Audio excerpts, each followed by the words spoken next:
Hey, and welcome to the Solid Verbal. Now would be a perfect time to consider subscribing. Yeah, that little subscribe button for year-round premium college football content. That's it. Here's the video. Enjoy. Subscribe. Welcome back to the Solid Verbal. Boys and girls, my name is Ty Hildenbrandt.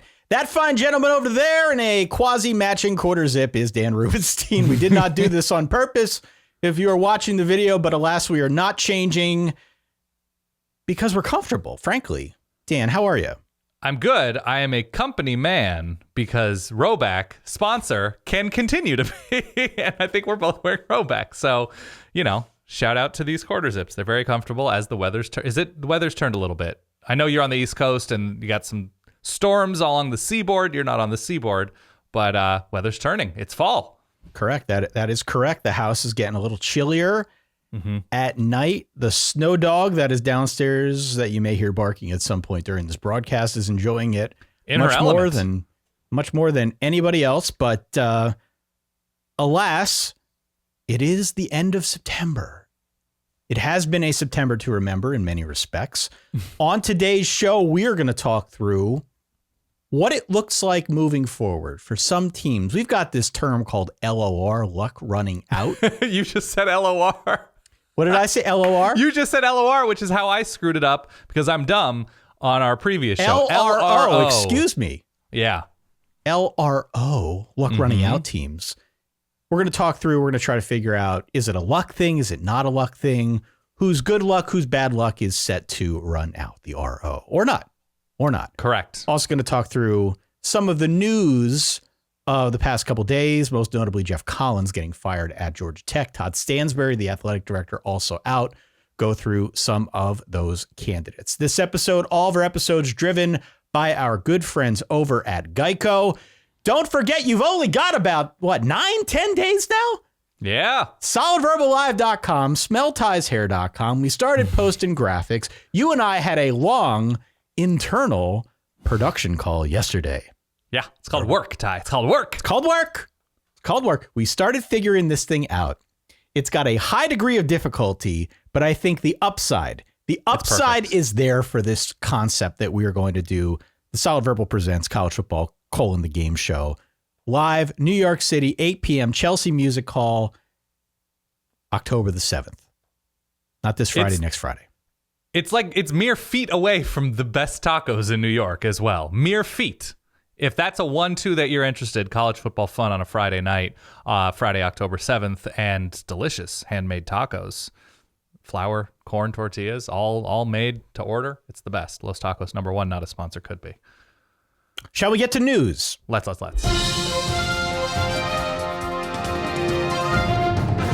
I save my voice these days for the true breaking news. It's hard to do in an on-demand ecosystem such as podcasting, so we'll save it, use it when we need to. The news, I mentioned it at the top. Geoff Collins fired at Georgia Tech. It is now the third consecutive week that we've had a coach get fired after dismal results. Geoff Collins, of course, was rumored to be fired for a while. We kind of knew this was coming. It does catch me off guard every time it happens after like week 4 or week 3 or week 2. Yeah. But that's just where we are now as a sport. Todd Stansbury, the athletic director, also out. It is of note that Geoff Collins was his first big hire, so did not go swimmingly for either of those two gentlemen. Per our friend Bruce Feldman, here are some of the names, Dan. We can talk through which ones we like, which ones we don't like. But Dion Sanders getting some love here. Yeah. Dion Sanders, a name that Bruce lists first in his coaching candidates to watch. Also, Jeff Monken, as well as Todd Monken, the Monken brothers. Jeff, of course, the head coach at Army. Todd, the offensive coordinator at Georgia. Charles Huff from Marshall. Sean Lewis from Kent, right? Kane Womack from South Alabama. Bill O'Brien, the current offensive coordinator for the Alabama Crimson Tide. And Alex Atkins, currently the offensive coordinator at Florida State, Dan.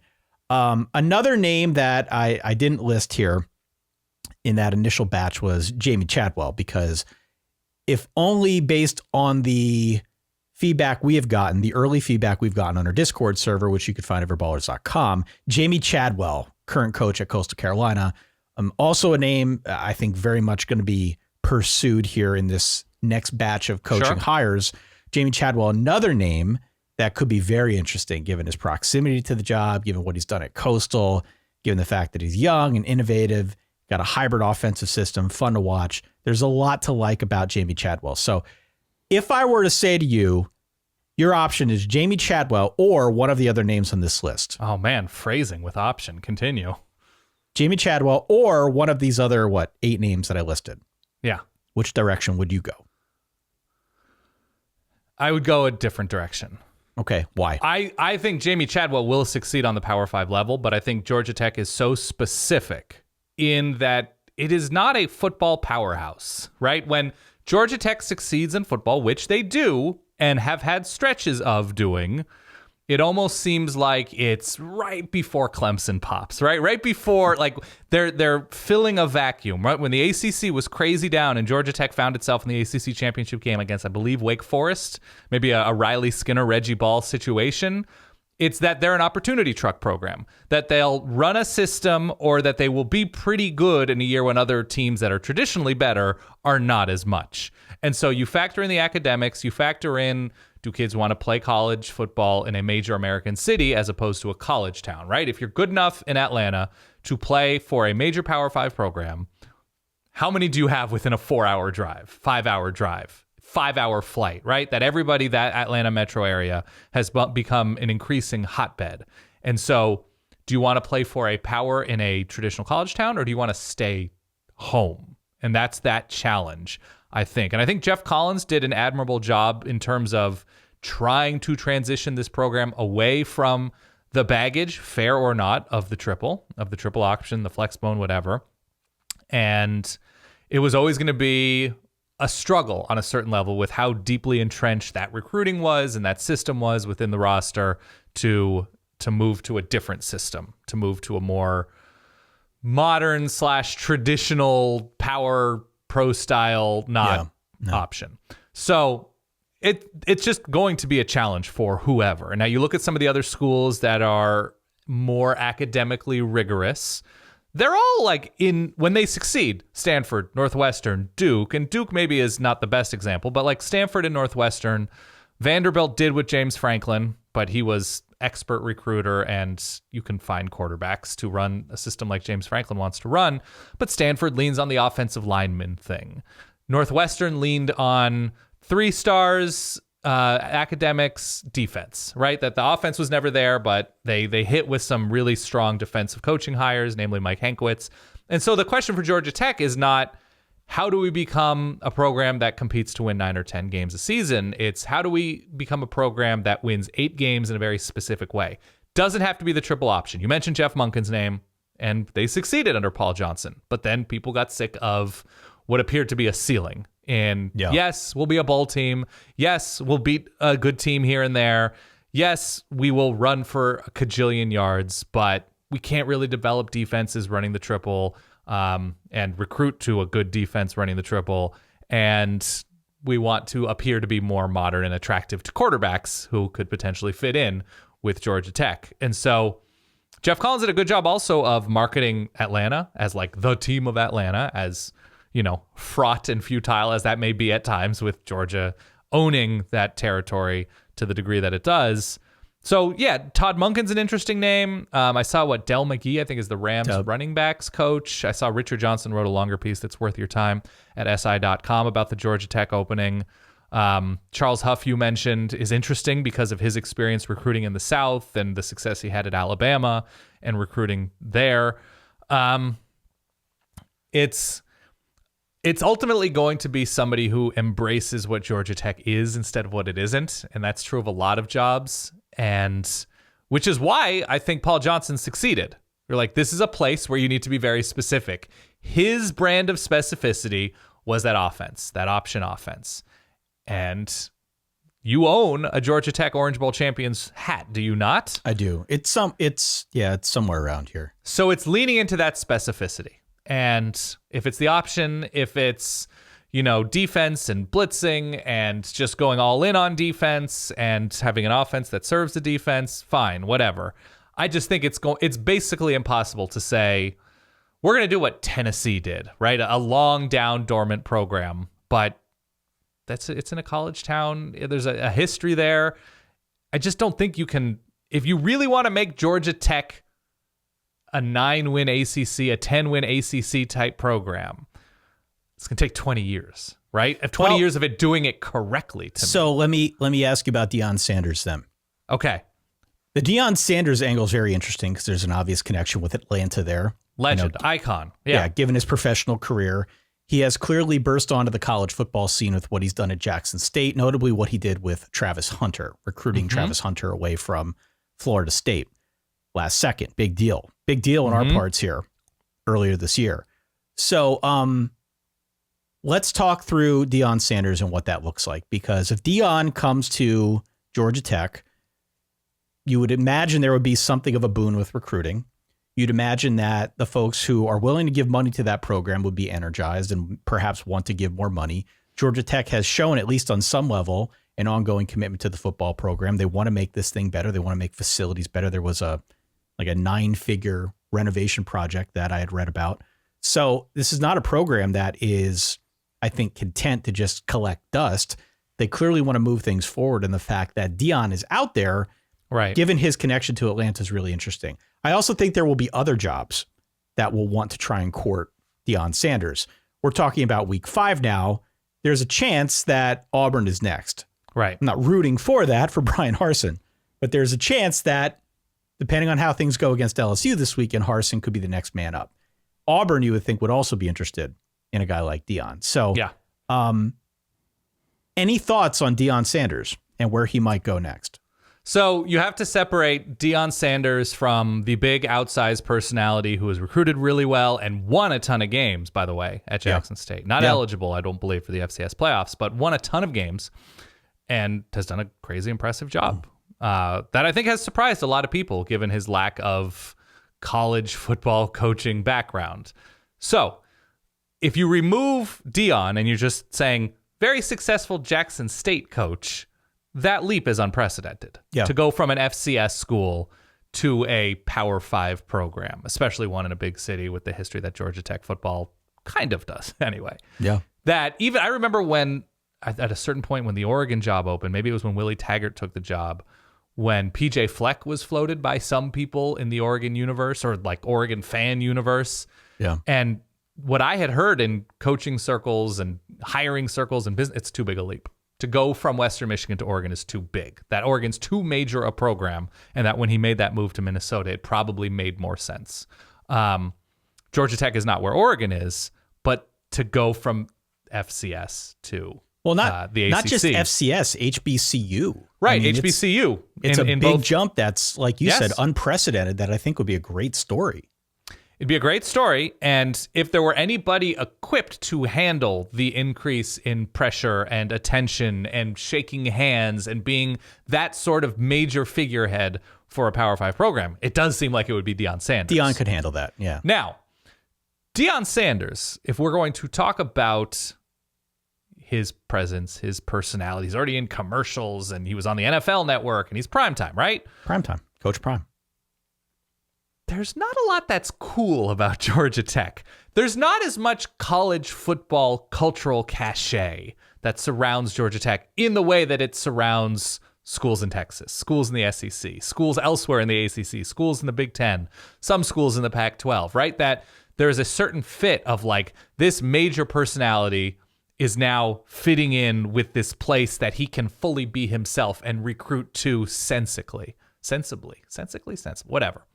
That, again, I think you have to lean into what Georgia Tech is rather than what they're not. Well, I mean, look, let's put it this way.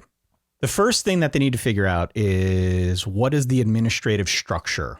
Yeah, right? There's no AD in place at the moment. What is the administrative structure? Who's making the hire? What does that look like? What is the landing spot? The true administrative landing spot for whichever coach they decide to go out after. But I think Georgia Tech, even by virtue of getting Paul Johnson when they did, they prove that they are willing to zag a little bit. The institution is willing to take a risk, to zag a little bit. They didn't do that as much with Geoff Collins. They were trying to get away from that very specific system. But this could be another opportunity where they decide to just fully steer into a personality-driven program with a Deion Sanders, someone who, by the way, to your point, has done really well. He's done really well. He's recruited well. He's obviously won games. It's a huge jump to go from Jackson State to Georgia Tech. But I just think it's an interesting example. I really think it's an interesting example, and I would love to see it for Georgia Tech. I don't know if it would work, but Right. I'd much rather see a guy like a Deion Sanders try to take Coach Prime and all the swagger that comes with to Atlanta, a place he's very familiar with, to a program that is desperate to have a better football program, than a place like Auburn. No disrespect to Auburn, but it's just more interesting to me to have a guy like that go to Georgia Tech and see what he can do with the program. So we'll see. Certainly more to come on this. I might go Huff. Depending on what his season looks like and how different parts of Marshall's program improves, obviously, as they navigate a new conference. But I think he's a Moorhead guy, right? Isn't he a Jomo guy? Like, he was Penn State's running backs coach. I think he went to Mississippi State. He was obviously at Alabama. I think he had a year or two in the NFL. Bruce Feldman did write a feature on Charles Huff. And so now having that head coaching experience, I think that's interesting. Known as a good recruiter, known as somebody who inspired, like, he has a really strong seeming reputation, and he's going to get a gig. Might resonate. He's going to get a gig before long, and he should. Yep. He should. Totally. Very interesting. It's only going to continue to get more interesting as we go through here. Week 5. Who knows what week 5 will bring on the coaching front? 2 other very quick notes. Anais Smith, done for the rest of the year at Texas A&M. Reportedly a leg fracture. They did not come out and say it. They just said it was a lower body injury, but leg fracture, out for the rest of the season. Not cool. Not cool. Feel bad for him. Definitely feel bad for the Texas A&M offense. He was a key component of that, especially when it comes to downfield stuff, going downfield. So Anais Smith done the rest of the year. Bummer for him. Hank Bachmeyer, on a different note, for Boise State. It has not been a good run for him in the early going so far this season for the Broncos. He has decided to transfer out of Boise State. Have not seen where he might go next. He's got a year of eligibility left, and presumably somebody will want Hank Bachmeyer. He's had a pretty good run at Boise, but not in the early going here. And Andy Avalos, he's got to figure out something on offense, because 10 points against UTEP is not going to cut it. No, I think he's got to figure out something in terms of monster.com, because when you look at trends and when you look at offense careening off a cliff, quarterback highest profile. I don't know if he's the highest profile or the highest rated. I know he was a 4-star quarterback to Boise State, of which they do not have a history of finding 4-star. They've developed a ton of good quarterbacks, but attracting a top-level recruit to Boise State was a great job done by, I think it was Harsinera, of course. But things seem acrimonious on the offensive side of the ball. They bring in Dirk Cutter, and I don't know, man. This type of momentum with how Oregon State's season started against Oregon State, with all the turnovers in the first half and the offense just looking like a mess, and Andy Avalos, obviously fires his offensive coordinator, but it's hard to reverse course. Not impossible, but tough to reverse course, because as we know, and as we're all aware, the bar is pretty high in Boise for college football. Like, we can talk about the expectations at certain places and coaches being let go in Nebraska and Tennessee, wherever, over these past few years. Boise State is not an 8-win expectation job. No. It just isn't. And so Boise expects, rightfully so, given the resources and the growth of that program, Boise expects to be in the mix more often than not for that New Year's 6 bowl game. No, I think that's totally fair. And by the way, if it does go south at Auburn for Brian Harsin, if it does continue to go south for Andy Avalos at Boise, perhaps Brian Harsin ends up back at Boise next season. That is also not possible. That is not out of the realm of possibility. Yeah. It's I didn't mind the hire. Obviously, quite familiar with Andy Avalos from his time at Oregon. It made sense given he played there and coached there and has the West Coast ties. I think he's from California. But it's that weird crossover of Boise being seen forever and ever as cute little Boise. It's cute that they win all these games and the fun, crispy. They expect to win a lot of games in that Treasure Valley. Yeah. All right, that does it for news. we will do our best to keep you up to date with anything else going down in the world of college football. It seems every time we hit the stop button on a Sunday, stuff breaks either on the coaching front or on the injury front. Doing our best here every Wednesday show to keep you up to speed with what's going on in and around the world of college football. With all that being said, Dan, let's get to our game. Play the sound.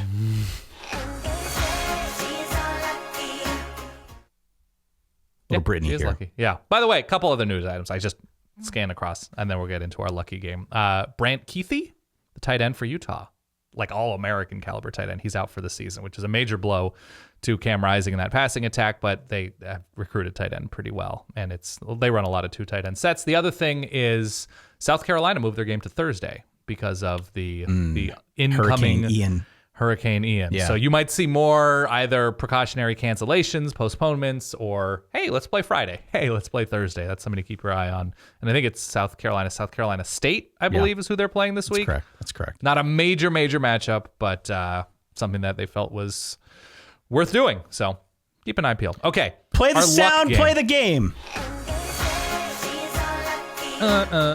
Little Brittany here.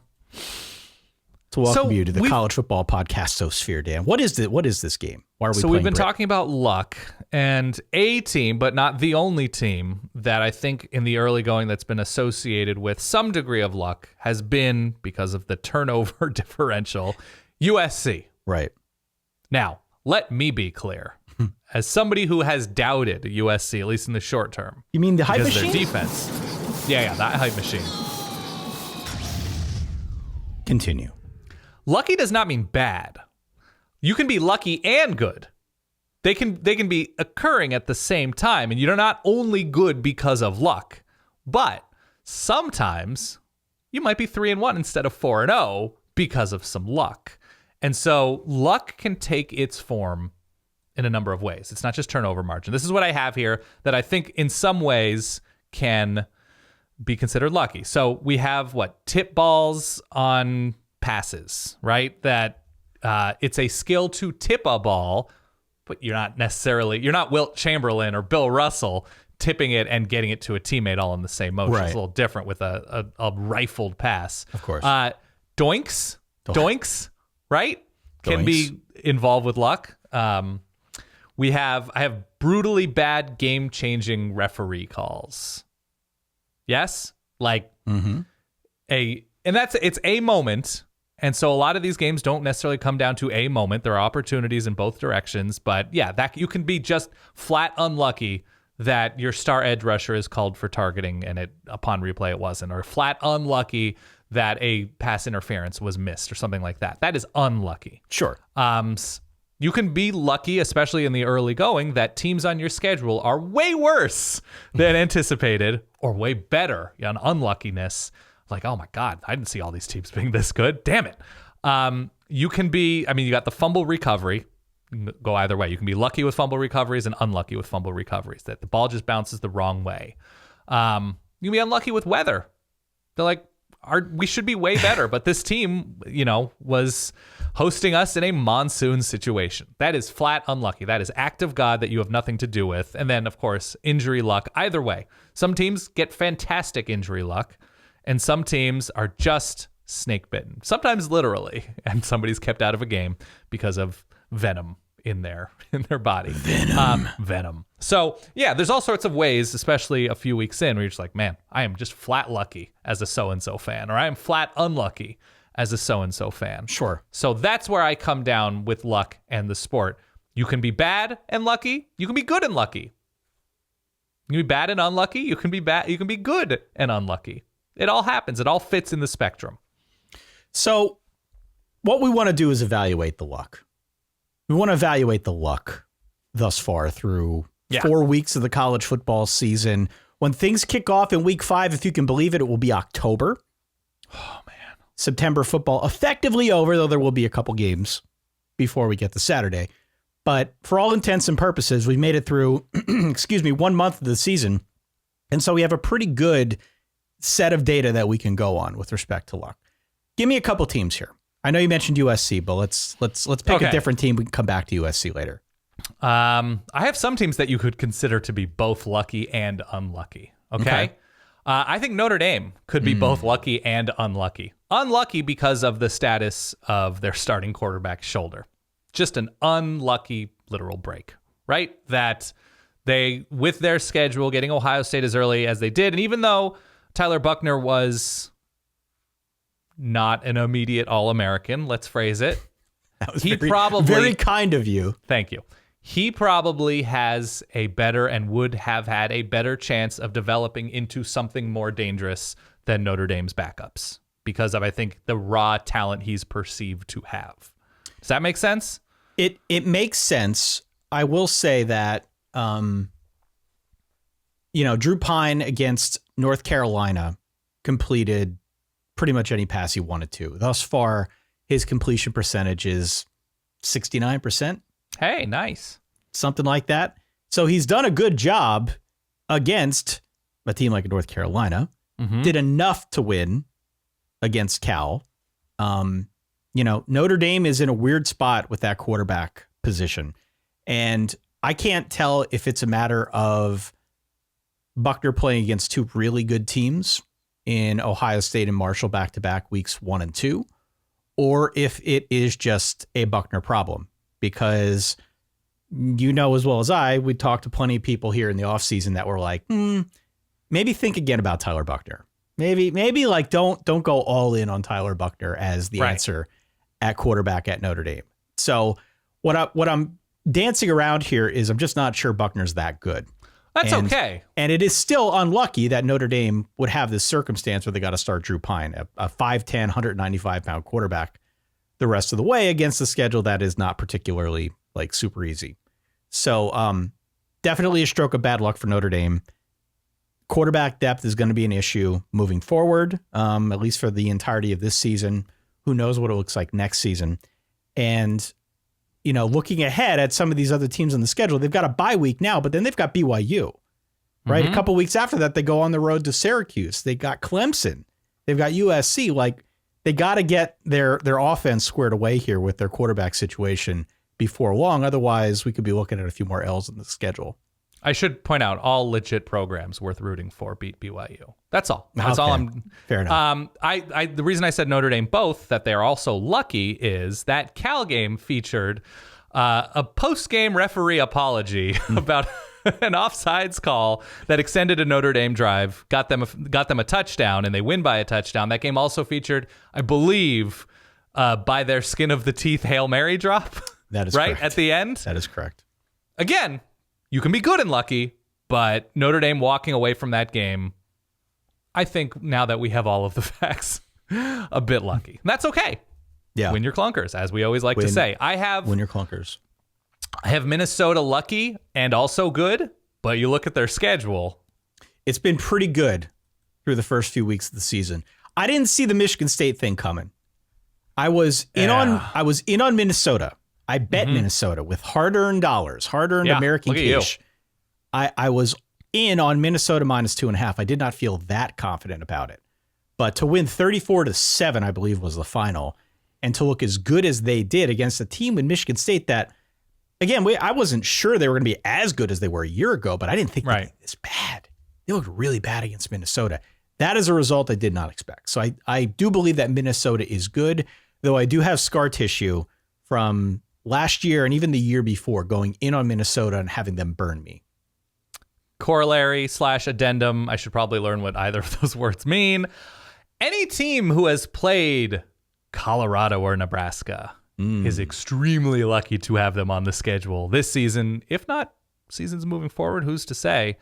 But yeah, that Minnesota has Colorado is it's a nice little fluff, I suppose, in a number of ways. I didn't mean fluff the way that some people might be understanding that term to be, but here we are. It's too late. I think I don't think it's necessarily the worst thing in the world if you're a program like Minnesota with expectations of being good but not necessarily excellent and playoff caliber to have the preseason schedule or the non-conference schedule that they do.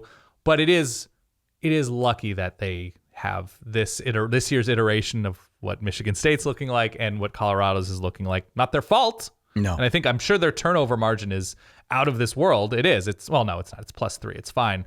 But that they had those games, and also that I guess Kirk Shiraka became available. Kirk Shiraka. The sound is back on the board now, forevermore. Continue. But yeah, I think their number one most efficient defense in the nation number is probably based on a little bit more than just an incredible defense. So no. I mean, they're definitely lucky to some extent because of the schedule. Mm-hmm. But we said it at the very beginning of the season. We said this about Minnesota, that because of the schedule, because of just what they had coming back, it seems somewhat probable that they're undefeated going into their game, mid-October, second to last week of October at Penn State. Mm-hmm. And that's a game for Penn State that's really, really tender because that's like a very let down, look aheady situation for Penn State in between Michigan and Ohio State. Yeah. So, plus there's history there with Minnesota. Yeah, I don't know. Do not be surprised if Minnesota goes to Penn State and knocks them off. Right now, looking at projections, that's about a pick 'em. Okay. Vegas has that as about a pick 'em. Maybe Penn State favored by a few, but Vegas views these teams very, very similarly. I like that. You know what? And I know Minnesota has a rival, of course, in Wisconsin, but Penn State, to me, still without that obvious rival.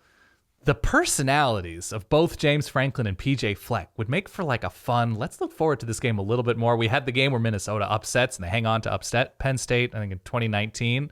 Like, I'd say budding rivalry, not necessarily full on. They're kind of the same dude. There's a lot of overlap there. Yeah. Yeah. Okay. That's all. Okay. Give me another team. By the way, imagine if in like 1993, we were like, fast forward 20 years, 30 years, whatever it is since then. Jesus world. Teams are going to feel so incredible about seeing Nebraska and Colorado on their schedule. It'd be unfathomable.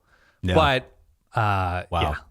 Yeah, it's a crazy conversation for another day. How about Ohio State? A little bit lucky. You think? Ohio State is a little bit lucky, and this isn't because of what they've done thus far, but a little bit lucky in that when you look at the rest of Ohio State's schedule and the Big Ten, that it's sort of an opposite, whatever the opposite is of Hurricane Ian. The skies are opening up. It's Hurricane Ryan Day because it's Rutgers, it's whatever Michigan State is, it's Iowa without an offense. Penn State on the road is going to be challenging. Northwestern seems to have fully collapsed. Not that a good Northwestern was going to beat Ohio State, but it could have been a challenge like it was in 2020. Indiana looks like they're not going to be a lot. Maryland looks decent, but have a pretty low ceiling. And Michigan was Maryland-ish this past weekend. I'm just speaking in this moment. Ohio State appears to be full-on excellent and fortunate that the rest of their schedule, which at one point seemed pretty rough, now is seeming pretty great. See, I thought you were going to say lucky because of their receiver depth. No, they amassed that with skill to me. I mean, they are just so loaded at the skill positions that it is increasingly difficult to figure out who can go toe-to-toe with this team. Honestly, It's going to be Bama. It's going to be Georgia, one of those teams. That's the only team. I stand by it. I said at the top, Michigan fans can yell at me if you want, but I still believe it. Nobody's beating this team. Nobody's beating this team, at least on their schedule in the regular season, with the offense that they have amassed. Because, CJ Stroud is awesome at quarterback, still underrated, in my view, perpetually underrated somehow. They've got two great running backs led by Trey Henderson. Even when you're not starting Jackson Smith and Jigba, you still got Emeka Egbuka. You still got Marvin Harrison Jr. You still got Julian Fleming. All these guys you can just plug and play out wide. Put that behind a good line. Like, there really are no weak spots on that offense. And with a defense that's going to continue to get better under Jim Knowles, I just don't see it. So, yeah, I mean, I guess they're lucky to some extent with the schedule they've got in front of them, but for me, this feels a lot less luck and more just raw skill and coaching and development over the years now with Ryan Day, because they're so good. It's luck in the way that, and maybe you're this kid, that in 5th grade, you're like, lucky, you have a Super Nintendo and a Sega Genesis. Lucky. In fact, you were just an only child who loved video games and got lots of presents. I think Ohio State, and again, if you want to offline about what it's like to root for a program that can beat C.J. Stroud, Garrett Wilson, Chris Olave, and Jackson Smith and Jigba, we can offline about it, and I can walk you through that experience. It's things are looking great for Ohio State. Next. I just have Kansas that Jalen Daniels was slept on as a recruit. Man, he's an impressive kid. I don't know if you've had a chance to listen to any of his post-game stuff, but I mean, he's got a confidence about him. He believes that they're going to go out there, they're going to compete, they're going to win against whoever their competition is from week to week. The offense has been objectively one of the best in the country so far. Yeah. I don't know if it continues. That might be a lot to ask, but it's getting to the point now where you look at Kansas and you're like, we feel pretty good they can score 40 against these teams on their schedule. Yeah. There's not a lot on that schedule that worries me about being able to hold Kansas down.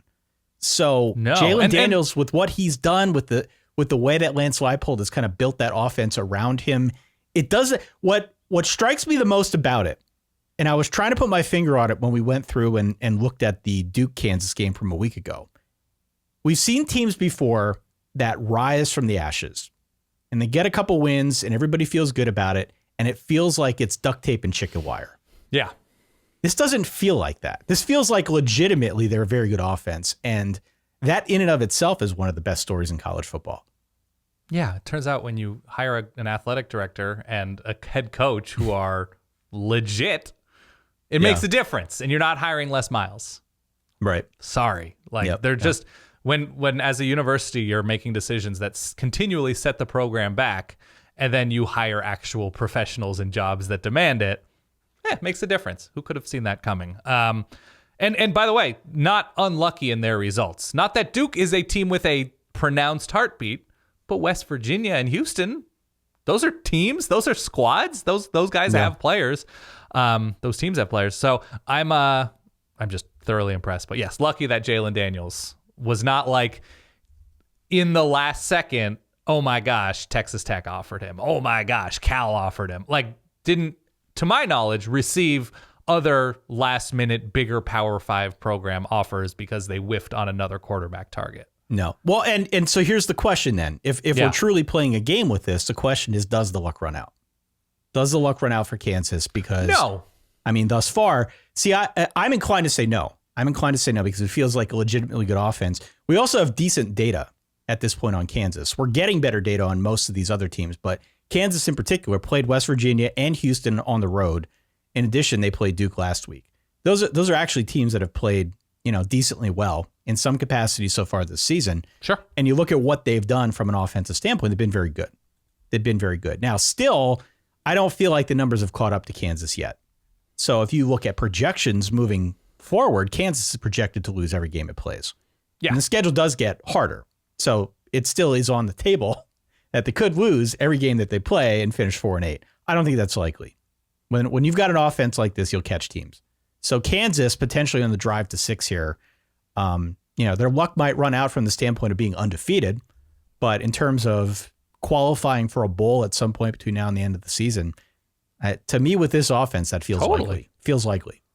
The first step to becoming a good team is to do something well. Something well. And what Kansas is doing through the air on offense, obviously led by Jalen Daniels. Look, if they are scoring on average, and they're not going to be scoring, how many points are they averaging right now? 40 some odd, 45 points or something. If they're scoring 33 points, 37 points the rest of the way on average, which of these teams do you feel confident? Do you think Iowa State is going to be scoring well enough with Kansas? Again, Iowa State has a defense that's going to limit Kansas. But Texas Tech, we'll see what happens with their quarterback situation. Texas, I mean, Kansas kind of owns Texas, and that's not when Jalen Daniels was peaking like he seems to be doing this season. Kansas State in scoring a number of points. Good defense once again. But can you get to 6 wins with a pretty electric offense? Yeah. I think so. I think you can. I think you can. All right, give me another team. All right, I have, in terms of luck, I have Florida State in here. Now, Florida State's luck is that, one, LSU did not have its act together in week 1 at all to do very basic things correctly, i.e. catch punts, i.e. kick balls without them getting blocked. Blocked. People trying to block the punts, yes. Right. And so it was fortunate in that they let Jaden Daniels, and LSU back into that game and were able to win the game in the manner that they did. And then also Florida State, lucky in that Jordan Travis's injury wasn't worse against Louisville. That they were able to pull out that game with Rodemaker, yes. Rodemaker, yes. And then have Jordan Travis return against a pretty woeful Boston College. And the rest of their schedule, in terms of what Florida State's doing, pretty decent in terms of defenses. I'm not going to say it's lucky because there are some challenges ahead, but lucky both in terms of the LSU game and the stroke of injury fortune. I don't know. Here is why, and I don't think this is so much luck, but this is definitely at best, at worst, fortuitous, let's say. Yeah. Okay, kind of the same thing. But the schedule before the season, when we previewed Florida State, the schedule before the season, we looked at this and we said, we think Florida State's going to be better than they were a year ago. The schedule looks tough. Schedule looks tough for a team that was inconsistent and still growing and still almost transitioning into the Mike Norvell era. It looks like a tough schedule where you could see 4 or 5 losses, right? Mm-hmm. I don't think that was out of the ordinary. Things have changed very quickly. Not only did they beat LSU in week 1, not only did they show a lot of fight in knocking off Louisville in the manner that they did on the road backup quarterback, but now look at the teams that they've got in front of it, particularly over the next 3 weeks, which is really going to be the make or break time for Florida State. Wake Forest this week. I don't know what the weather situation is going to be like. And a letdown spot, Wake Forest. OT lost to Clemson. Yeah. I don't know if weather's going to factor in. It looks like the Southeast is going to be a mess over the next few days. But Wake Forest at home, letdown spot, potentially a weird weather game that's going to be dictated on the ground. I like Florida State's chances there. A lot there. At NC State. We could talk about NC State. NC State has I think, been generally unimpressive this year compared to where we thought they might be at this point in time. NC State, what, a top 10 team now? Great. By the way, after that ECU game, a lucky record right now. I mean, huge. Yeah. Hugely lucky based on the ECU result. Yeah. But you can go to NC State and win. That doesn't feel as difficult. It's still a good team. Doesn't feel as difficult. Clemson. You can score on Clemson. You can move the ball on Clemson in a way that we did not expect. I have Clemson as lucky. Lucky to get out of Winston-Salem with a win with how that defense was absolutely torched. You look at Clemson, you're like, all right, this is a team that is far more fallible than we expected. Mm-hmm. They've got Georgia Tech, they've got Miami on here, they've got Syracuse on here, they've got Florida on here. I can't even tell if you're saying that's a lucky thing or an unlucky thing. I'm saying I feel like this is much more advantageous to Florida State than we initially thought. So I don't know if luck is the word. Luck feels almost like as a pejorative if I use it in conjunction with Florida State and their schedule, since they have no control over it. But things have turned in such a manner here with the schedule that it feels a lot more gettable. And I like that for Florida State. I'm feeling actually quite good about saying 10-2 Florida State. Okay. Fair enough. I think it's a stretch still, but yeah, for the LSU and Jordan Travis reasons, I'm in on Florida State having a stroke of luck. Also good, stroke of luck. Clemson, I mentioned why, just getting out of Winston-Salem with a win. Yeah. Any other teams? I have a list here. I think that's sort of it for me beyond USC. Very quickly on Clemson, I do think the luck will run out. I do think the luck will run out for Clemson before long. The fact that Clemson gave up points the way they did to Wake Forest. Wake Forest, again, a good team. Legitimate, capital G, good team, good offense at least. Mm-hmm. I do think that the luck runs out for them. And I still harken back to what I've been saying the last couple of weeks. If receivers cannot get open, that's a problem against better defenses. Mm-hmm. That's a problem. And especially if defenses aren't going to create havoc the way that, or if the Clemson defense, is not going to create havoc plays the way we expected, especially in that front seven. You give teams time to pick you apart. You go against the better squads on your schedule, and somebody's going to get you. Somebody is going to get you. Wake Forest came close. Wake Forest could have been that team. But there are plenty of other opportunities here on this Clemson slate where somebody could take them down. And it doesn't seem like a stretch to me. Like I think really that will happen. If I had a bet on one team's luck running out, it's Clemson, because it's just, I like Will Shipley. I like a lot of the pieces on this team, and I'm not rooting for it openly. I don't hate Clemson. I kind of like this team. I really like Will Shipley, but I just think if receivers aren't getting open and if the defense is not creating the kind of pressure that we had expected, that's a problem. Yeah, it might fit more under you take the good, you take the bad with Dabo, but the Dabo experience might be fraught with some luck and unluckiness. Lucky that a position coach turned out to be a dominant all-time modern head coach for Clemson once Tommy Bowden and that era clearly weren't working out and they needed to make a change. Lucky that he was the type of coach who could make pretty great hires, that both within the Clemson loop and outside of it, like Brent Venables. And a little bit unlucky that, man, he's going to be loyal forever. Cool that he's loyal forever because guys want to stay there for a longer period of time, quality assistance.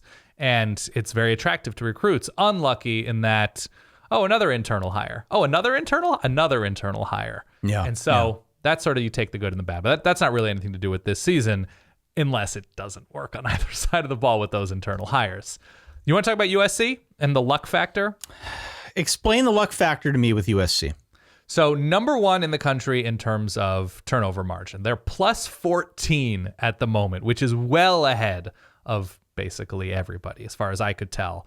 A lot of that comes from the interceptions that have bailed out less than stellar defensive drives, especially in the red zone. They had 4 picks, I believe, against Oregon State this past weekend. And I also want to be quick to say interceptions are not all luck. Like, yes, it's lucky if a quarterback throws a bad pass and you're there to catch it. But also, I'm a big believer in right place, right time. And so if you are able to find yourself as a defensive back or a linebacker or whatever, doing your job in the lane you're supposed to be in the passing lane, and you pick off a quarterback, that's not fully luck. It is a skill to have situational awareness. And so USC, though, the manner in which they've won, they've had to rely on those turnovers. And if those are dropped passes or overthrown passes or tipped balls that fall innocently to the grass, and a team lives to play another down, we might be talking about a 3-1 USC or a 2-2 USC. Yeah. Fresno State was able to move the ball against USC. Oregon State was able to fully stop basically USC's offense. And so you say Oregon State has basically the same game on offense, but only throws 1 pick. We're probably talking about a Beaver win. But once again, USC is drafting off of the opportunity truck. I think they are a good team who is probably the 17th best team in the country, not the 6th best team in the country. And I think that jump has to do with luck. Do you agree? Do you think, the other thing though is we're now talking about a schedule that features Utah and maybe UCLA on a great day. What is on this regular season schedule for USC that they just can't get by with maybe not as much luck, but some luck? Yeah. Man, I see. Plus 14. Yeah. Yeah. I mean, they've definitely been buoyed by some of the turnovers, right? I mean, I tend to think that teams with new coaches often see this, right? There are these areas in the margins where you have some oddities that occur early on, and it's how a new coach either harnesses it or doesn't harness it that can teach you a lot about how their coaching style is, how the team feels about the coach. Like, we saw some unlucky stuff with Brian Kelly at LSU. I feel like you see this type of thing all the time with new coaches, and USC has been able to use this type of stuff to its advantage. I believe that as the season goes on, we will be talking less about luck with USC. I think as this team settles into what it will eventually become by the time we get to the Notre Dame game, Thanksgiving weekend, there will less be a luck component involved here. The question is, they've got Utah in a couple weeks on the road, and if there is any luck that is buoying USC, it's going to come out then. Yeah. It's going to come out then because Utah does not need luck to win. Utah will beat your brains in. They didn't do it effectively against Florida, but they will beat your brains in. They will run you to death. So violent. and they will Beating your hit brains passes. in and running you to death. That's what Utah does. That's what Utah does. So, what I think I'm saying here is we'll find out soon enough if you're right. It may even be a game like a Washington State, a potential look-ahead game the week before Utah. Game is in USC, but at the same time, that's a team with a good defense. You saw it last week, right? Or at least can play good defense. So I'm mixed on the USC luck thing. They just have such good players that, not to say that they are immune from the whole luck thing, but gosh, when you got Caleb Williams and Jordan Addison, I don't know.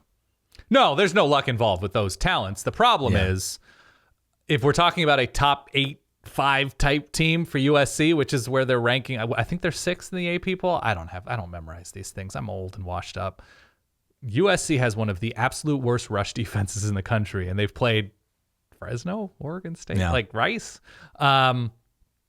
And they haven't been protecting Caleb Williams. So if we're saying, do you believe in USC as a top 10 team with an abysmal rush defense and an offensive line, but PFF, an offensive line who in practice has not protected Caleb Williams all that effectively? They are one of the worst tackling teams in the country. Again, USC, good team, not excellent team. And I don't know if it's Washington State because they absolutely did get gashed by Oregon. Bo Nix threw for an all-time high. The running backs running for 7 yards a carry. They stood up in the red zone impressively. Yes, Washington State could beat USC. If that game were in Pullman, I'd feel better about that potential. But no, USC still feels like a 9 or 10 win program, if not more. But if they have to put up against a playoff team, what is Trey Henderson going to do on the ground against USC? What is Jahmyr Gibbs going to do? What is Kendall Milton going to do? I've seen it up close, Ty. It's not pretty. Again, we can offline about what it's like to beat Ohio State, but I just think they are prime LRO. I just don't know when the L is going to RO. That's the question. All right. Well, write in. Let us know your thoughts and any other luck teams we missed out on.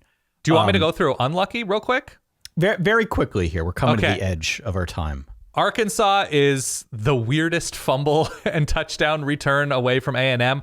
I don't think they're fully unlucky because that is a play and they had opportunities. It's a play and they had opportunities to make up for it against A&M from being, number 7, number 6 in the country.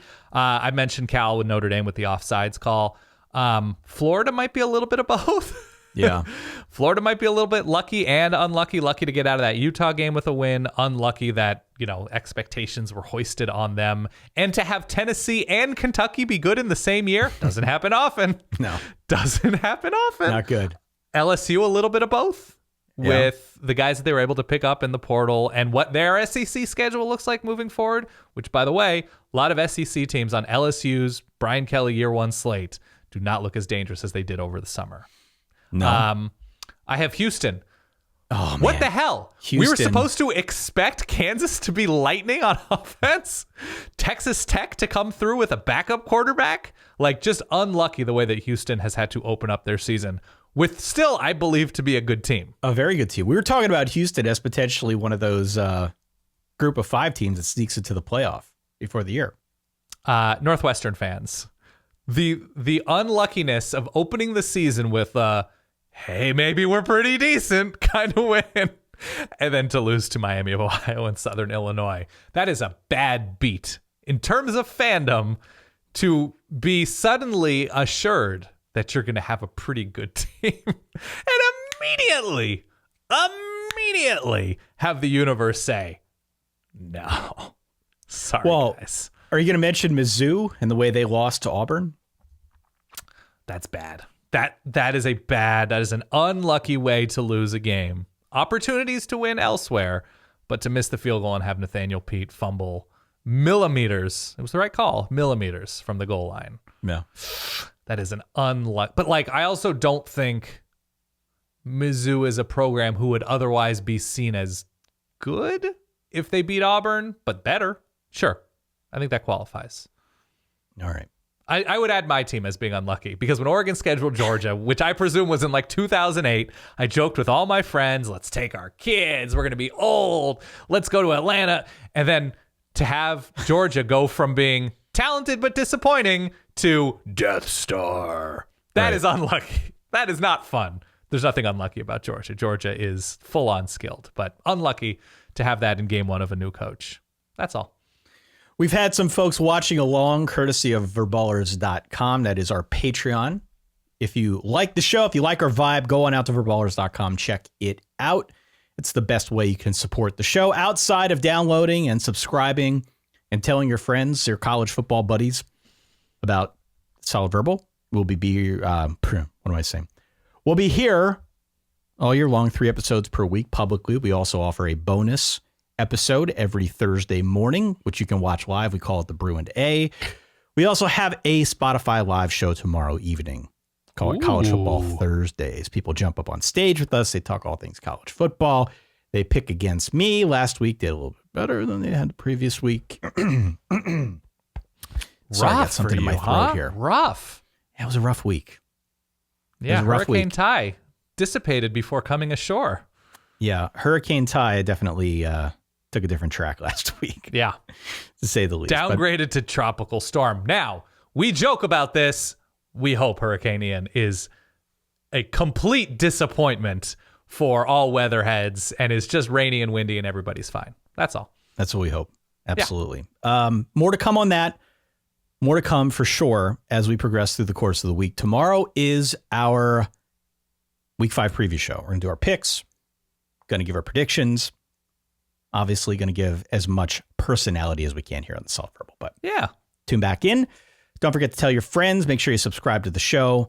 And last but certainly not least, if you made it this far, solidgiveaway.com. We've got about 2 weeks left before we give out the CJ Stroud mini helmet. Mini helmet. Do you think we could get, and the answer is definitely yes. What was the Fordham's receiver's name? Do we think we could get a signed Fordham? Fotis Coco. I'm going to get it wrong. I don't want to get it wrong because he was obviously excellent against Ohio. We have it somewhere in our chat. Cocosulis? Cocosulis, I think. Cocosulis. Fotis Cocosulis. I would put that right here. You see, if you're watching this live on verballers.com, I would put a mini helmet right. I got the little Dia de los Muertos skulls from Trader Joe's. I'd put it right there, prominently featured, a signed Fordham mini helmet from Fotis Cocosulis. Happy to pay. I'll see if I can find it. I can find it. I don't see any yet. I will look. Yeah. All right. Fun show. Thank you to one and all for downloading, for listening, for playing along at home. We'll be back again tomorrow. Talk about all things Week 5. In the meantime, for that guy over there, Dan Rubenstein, for myself, Ty Hildenbrandt, as per usual, stay solid. Peace.